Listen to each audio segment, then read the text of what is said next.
궁금한 게 상권 분립 이런 단어가 있는 뜻이야. 옛날에 배웠을 텐데. 아이 다 까먹었지.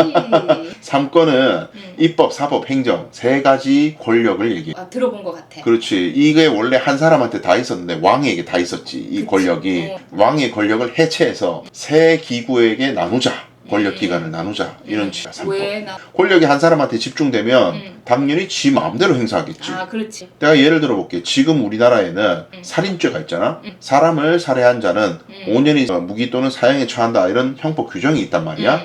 그럼 법은 누가 만들어? 국회의원? 국회가 만들지. 국회는 국민들의 대표지. 그렇지 우리가 된 사람. 그렇지. 국민들이 전부 가가지고 법 만들 수는 없으니까 똘똘한 놈을 뽑았잖아 선거로. 그렇지. 그래서 우리 국민들이 만든 거야 그 법을. 국민들이 그 형법을 만들었어 살인죄를. 그러면 진짜 돌아다니다가 누가 살인을 저질렀어. 이걸 누가 잡아? 경찰. 경찰이 잡지. 그럼 경찰은 입법, 사법, 행정 중에 어딜까? 일을 했으니까 행정? 그렇지. 오. 그냥 수사 대상이 정해져서 그냥 수사하고 이 사람이 진짜 죄인지 아닌지 증거들 수집하고 이런 기능을 하는 거예요. 법을 집행하는 거야. 그러면 자, 이 사람 살인죄다라고 해서 재판에 넘기는 기소를 검찰이 하잖아? 그렇지. 그럼 검찰은 뭐야? 검찰도 행정부지. 그래? 당연하지. 검찰도 수사를 하고 죄가 된다고 판단하면 재판에 넘기고 여기까지 하는 거지. 사법이라는 것은 재판 기능을 이야기하는 거야. 이 사람이 죄가 있다 없다 뭐 이 사람이 저 사람한테 돈을 줘야 된다 안 줘야 된다 이런 것들을 판단하는 주체 법적인 기준으로 판단하는 주체는 오로지 법원밖에 없어. 검사는 죄가 있다 없다를 판단하는 기구가 아니야. 자기가 봤을 때는 이 사람이 죄가 되는 것 같으니까 판사님 한번 판단해 주십시오. 그럼 판사가 뭐라 그래? 그래 네 수사 제대로 했는지 보자. 증거 가져와봐. 그럼 검사가 조사했는 증거들 수집했는 것도 쭉 늘어놓으면서 이렇기 때문에 이 사람이 죄인입니다 라고 지가 증명해야 되는 공무원에 불과한 거지 사법기관이 절대 아니야. 근데 뭐 준사법기관이 이런 말 하네. 그럼 그 말도 안 되네. 그치. 그 자기들은 공무원이라고 취급받기에는 조금 뭔가 급이 좀 떨어지는 것 같고 대한민국을 뒤흔드는 실질적인 힘이 자기한테 검찰 국가다고 생각하기 때문에 아 우리가 법원에 비해서 딸리겠나 이런 생각도 하기 싫고 하다 보니 준사법기구를 하는 거고 우스갯소리로 그러다 보니까 검찰청에 있는 나무는 무조건 법원 나무보다는 조금이라도 더 커야 된다. 그리고 검찰 건물과 법원 건물은 항상 비슷한 곳에 있고 거의 붙어 있어요. 그렇지 맞아. 무조건 한 층이라도 검찰 건물이 높아야 된다. 있다고 얘기하는 사람들 많아. 그래? 검사가 재판을 하지 않잖아. 오로지 재판은 판사밖에 안 해. 그러니까 절대로 사법부라고 할 수 없는 거지. 근데 검사는 행정부죠. 근데 행정부의 수장은 대통령. 근데 대통령이 법무부 장관을 임명하고 법무부 장관 법무부 안에 검사가 있고 검찰이 있겠지. 검찰이. 그러면 이 검사들 행정부의 수장인 눈치를. 그래서 권력의 개라 그러잖아. 권력의 시녀라고 그러고 검사를. 그래서 실제로 검사들이 문제가 되는 검찰이 문제가 되는 것이 정권의 입맛에 맞는 수사, 정권이 원하는 수사 이런 것들을 기획하고 죄 없는 사람을 죄 있게 만들고 처벌돼야 될 사람 처벌시키는 거, 처벌 안 돼야 될 사람을 처벌시키는지 이런 것도 하지만 진짜 죄를 지어가지고 엄히 처벌을 받아야 되는데도 불구하고 정권과 가깝다는 이유로 봐주고 검사가 기소를 하지 않으면 절대 재판에 넘어가지 않아. 우리나라 법에서는 판사가 아무리 지나가다가 저 자식 죄인이네 발견했어. 너 잘됐다. 내 재판 내일 나와. 이게 불가능해요 우리나라는. 검사가 기소를 해야만이 재판이 시작될 수 있어. 근데 검사가 기소를 안 하면 죄인인데 수사를 했더니 죄인이 아니래. 그냥 그렇게 판단해버리면 절대 재판이 시작 안 되는 거야. 거기서 검사의 힘이 나오는 거고 대통령의 눈치를 보거나 대통령 입김이 적용돼서 자기들끼리의 내통이 일어나고 썩어 빠진 일들이 벌어지는 거예요. 그래서 검찰개혁해서는 얘기가 나오는 거지. 아니 그러면 대통령 입장에서의 뜻에 따라 굳이 개혁할 근데 그게 문제가 대통령이 임기가 영원한 게 아니잖아. 그러면 대통령은 임기 5년 만에 끝나고 다음 대통령이 정해지는데 검찰이 대통령에 따라서 움직이기만 하는 게 아니라 다음 대통령을 누구로 할지도 검찰 권력이 자꾸 개입을 한다.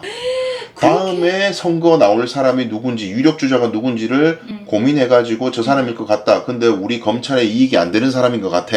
우리 검찰의 기득권을 흔들 사람인 것 같아. 그러면 막 조지는 거야. 그래서 검찰 국가라는 얘기가 나옵니다. 근데 이번 정부는 검찰개혁을 빨리 속도를 내고 하려고 하네. 추석 전에 끝낸다고 하지. 왜 그렇게? 자, 검찰개혁의 요체 간단히만 소개하면 수사와 기소를 분리하는 거거든. 수사는 범죄가 되는지 안 되는지 조사해보는 거잖아. 근데 그 조사 결과 죄가 되는 것 같다고 판단이 서면 재판에 넘기는 걸 기소라고 그래. 네 글자로 하면 공소제기. 공소라는 것은 우리 소제기는 민사소송하는 걸 소제기라 그러고 이건 우리가 할 수 있지. 우리가 그냥 법원에 가서 소장 내면은 민사소송이 시작이야. 아무나 소장을 낼 수 있어. 근데 형사소송은 아무나 낼 수가 없어. 오로지 검사만이 낼 수 있어, 소장을. 그래서 검사가 내는 소장을 공소장이라 그래. 소장 앞에 공자를 붙여요. 소장. 뭔가 공공 느낌이 나잖아. 그리고 그 공소장을 내는 행위를 공소제기라고 그래. 우리는 소제기라고 그러고 민사소송할 때는. 그 공소제기를 줄여서 두 글자로 기소라고 합니다.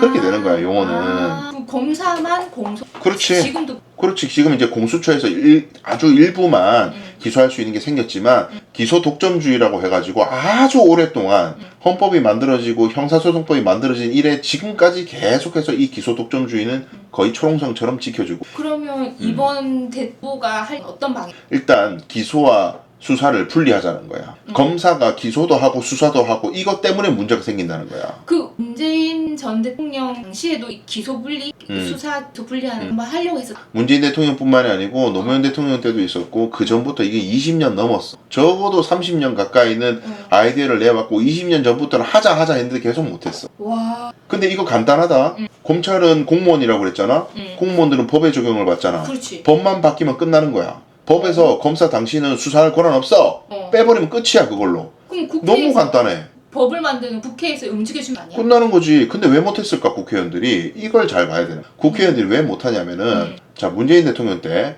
처음에 문재인 대통령이 박근혜가 탄핵되고 나서 됐잖아. 그래가지고 이제 대통령이 딱 됐는데 적폐청산이라 그래가지고 쌓여있는 이 적폐 세력들을 없애야 된다. 없애는데 가장 좋은 거 처벌을 해야 된다. 그 처벌을 하려면 검사 기소를 해야 되잖아. 그랬더니 검찰들이 막 세졌어 초반에. 박근혜도 조지고 이명박도 조지고 완전 조졌단 말이야. 그때 막 키워줬어 문재인 대통령. 검찰을 이용을 했어. 검사들이 일을 잘해. 완전 초의 엘리트들 아니야 전부 다.